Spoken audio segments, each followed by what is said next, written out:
I'm always amazed at the talent that we have in our community every day, the wonderful people that live here, the careers that we've had. And a few months ago, the board had a resident come to us and explain his education and his career background and how he had taken that background and done some statistical review of our community and wanted to share his results. After we saw his report, we felt it was important for all of our residents to be able to see his information as well. But before we presented his report tonight, we had a third-party CPA that was not affiliated with our community at all to look at the report and confirm that the methodology that he used and therefore the conclusions he reached in his report were sound. And we did receive that confirmation from Baltese and Associates. It is my pleasure tonight to introduce to you a resident who lives here, John Hoffner. Mr. Hoffner has a Bachelor of Science in Industrial Management from Purdue University's Cranach Management School and an MBA from Xavier University.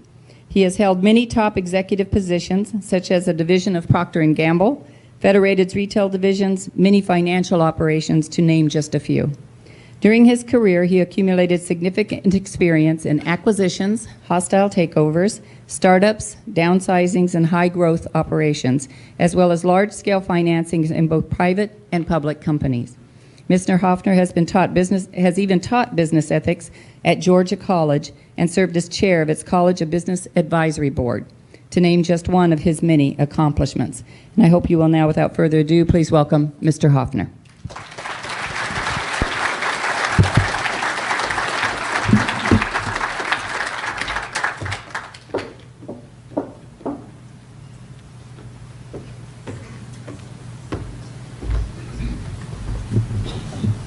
Thank you, Joan. For those of you in the back, I am standing up. As Joan mentioned, I'm a new resident to Shadow Hills, and when I came here, I thought it would be important to learn as much as I could about our community. And so, with my background in finance and accounting, and Joan didn't mention it, but I retired 10 years ago as the Chief Financial Officer for Jack in the Box restaurants in San Diego.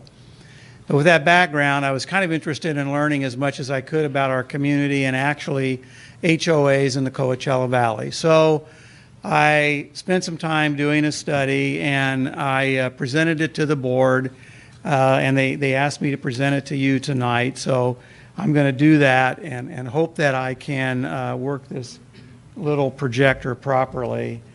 I conducted the study to gather factual and objective data about HOA operations in the Coachella Valley and about the financial performance of some communities that were comparable to our own.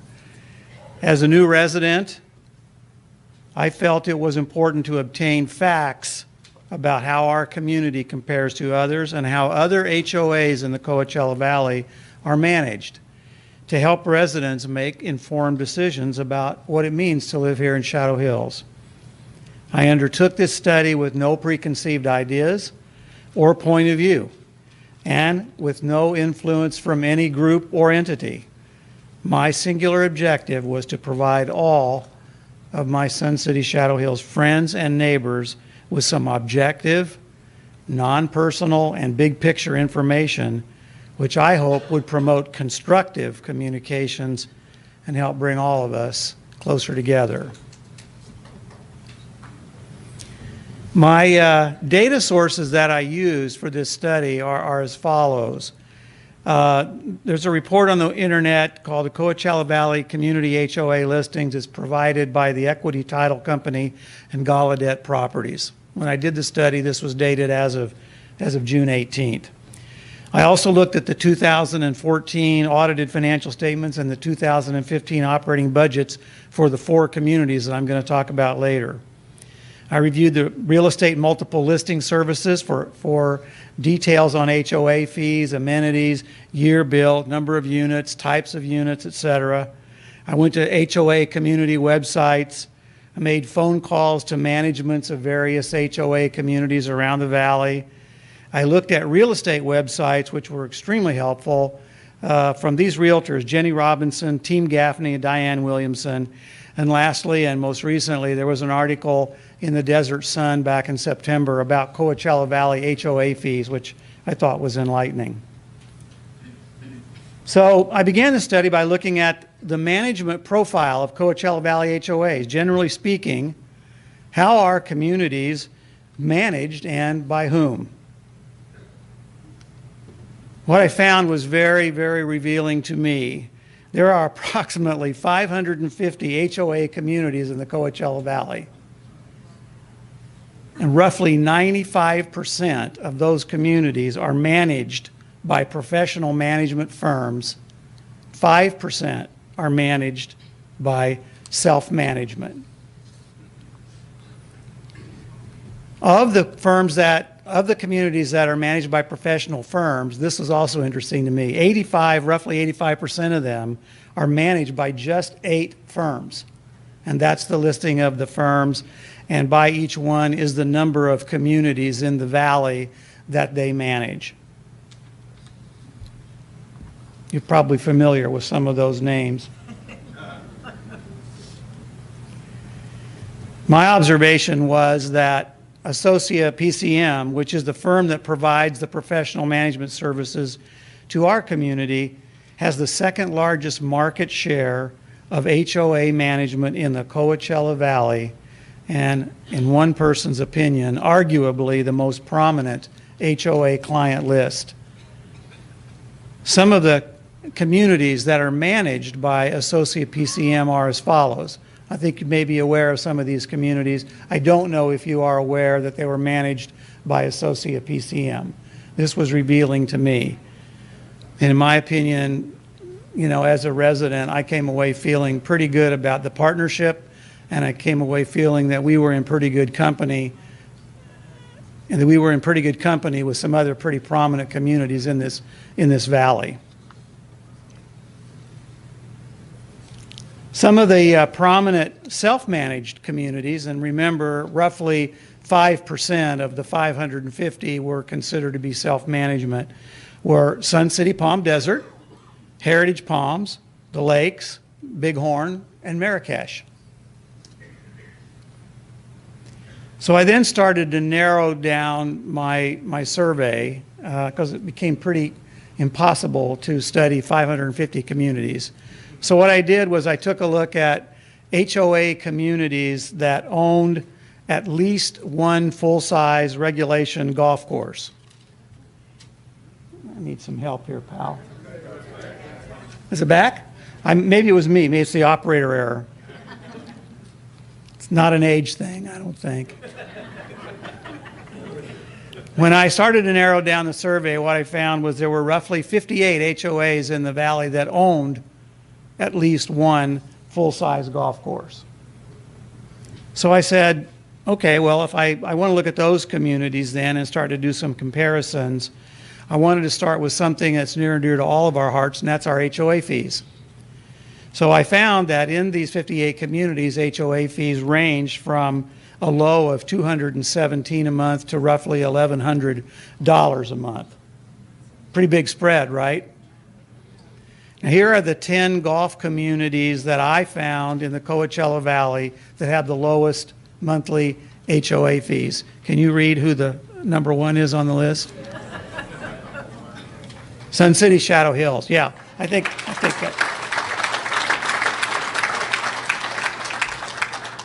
And you can see the others. I don't need to read these to you. Just remember that these are the 10 best, and the others ranged all the way up to a high of $1,100.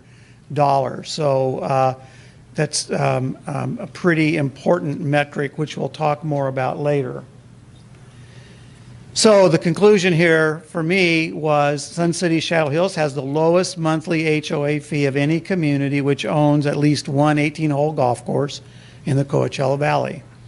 And according to the Desert Sun article that came out in September, our HO fees are about 35% below the Coachella Valley average fee.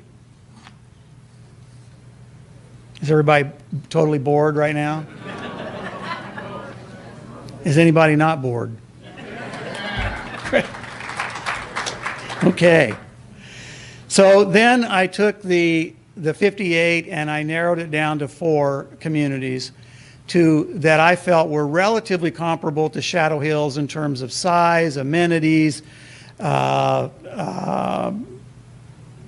configurations, and so forth. And I came up with 4 communities, and that would be the professionally managed Sun Lakes and Sun City Shadow Hills, and self-managed communities of Heritage Palms and Sun City Palm Desert. So I took a look at 4 what I thought were important financial metrics. 1 is HOA fees, which is our revenue line. 2, reserves funding, which is important to the future of our community in terms of how well we are going to be able to address and meet our future capital needs. 3, I looked at the administrative costs of running these operations to see how we compared, and I looked at what I call the surplus deficit rate. So at the end of the year, for finance guys like me who look at the proverbial bottom line, did we make money or did we not make money? Surplus or deficit. Yes, sir? Are these comparably sized? I'd say they are reasonably comparable in size, yes. But in a minute, I'll show you what I did in my comparison. So I didn't try to say, well, Sun City Palm Desert, for example, has 20 million in revenue. We have 12 million. But I didn't really look at the size of revenue. I looked at the profit margins that were being generated off of those revenues, because that was important to me as far as the health of the community. Okay, so here we go. So on those 4 metrics, here's kind of what I looked at. So our HOA fees, you've already seen this graphic. This is just narrowed down to the 4 communities. We and Sun Lakes have the lowest, and then Sun City Palm Desert, then Heritage Palms. So on reserves funding, which was important to me for the future of our community, we can say that these are as of 2014 audited financial statement numbers. Sun City Shadow Hills reserves funding levels were calculated at 90%. Sun Lakes was at 78%, Heritage Palms is 65%, and Sun City Palm Desert at 56%.